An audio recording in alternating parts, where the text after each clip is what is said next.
As Kitty. Yeah. Ako po si Bea Ashley. I'm Hakayo Meta. Yes, at eto na nga, kakatapos lang ng aming rehearsal So, for F2. Yeah! So far, kamusta naman for you? Bakit yan ang emoji mo? kasi naiiyak, parang natatawa na lang ako sa sobrang hirap nung sayaw. Yung parang, kasi yung alam mo yung pagpagod ka na, tapos yun nandiyan ka lang, so matatawa ka na, at pinasok to. Yes. At saka, fun fact lang guys, ay yung una namin rehearsal nito, medyo mga kahating gabi na kami. Totoo, nag-rehearse. grabe. So, Kasi, yun lang yung time na free kaming lahat. Pero talagang pinush namin kasi gusto namin as much as possible na ma-rehearse to ng sobra-sobra.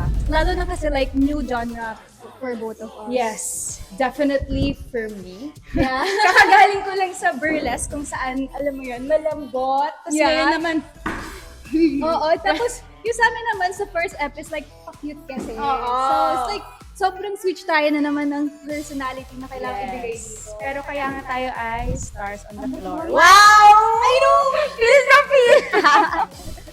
Pero eto na nga, ang emoji ko naman ay heart dahil in fairness, sobrang kinakabahan ako going into it. Pero so far, sobrang na-enjoy ko siya. Totoo. Like, sobrang enjoy kasi siguro dahil laging sa TV na pag sumasayaw ako, kailangan parang mas smile or mas parang more on projection. fierce na talaga sexy, yeah. ganun. Tapos sobrang ibang-iba to na feel ko may natatap na ibang side naman of me. Kasi Yeah. ito yung parang kailangan ko i-suppress sa Mhm. TV. Dito pwede maging, aggressive, Yun and maangas. Yeah. Ganon. Nakakagulat kasi parang, ay, meron pala kaming ganito. Yun nga, I'm so Diba? proud of us. Pag napapanood ko ngayon yung video sa amin sa rehearsal, parang kinikilig ako. Ito Oo. talaga yung napipil ko. Parang kinikilig ako na, wow, pwede na ba akong sumama sa Kakay and Kitty? Pwede na triplets na ba kami nito?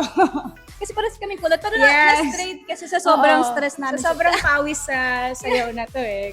Pero yun nga, sobrang grabe, parang, alam mo yun, it's so fulfilling. Yes. Na parang, pag nakikita ko yung video, although it's not perfect yet, Mhm. but it will be, fortunately sana. Yes, and Na it super, will, it and will. super saya namin na si Coach Aleo nagtuturo sa amin Oo, for this ep. Kasi ang dami kong parang feeling ko natututunan ko ng mga technical na stuff kasi binibigay niya sa amin yung terms ng mga steps na Totoo. pinapagawa niya sa amin. So parang feeling ko matalina din ako ng konti Totoo, sa diba? na to. Nadadagdagan ako ng dance knowledge. Yeah. Tapos, thankful din ako na, alam mo yun, parang pinupush niya kami na yung to give justice to the style of Trump. Pero maalalay din siya na, alam mo yun, syempre dahil beginner nga kami, na tinatry niya yung best niya na maging, alam mo yun, yung Totoo. kayang gawin ng nagsisimula pa lang sa ganitong style. Yeah, and like, para kasi kakaiba to dahil parehas kaming babae. It's so different kasi usually talaga lalaki kasi mas,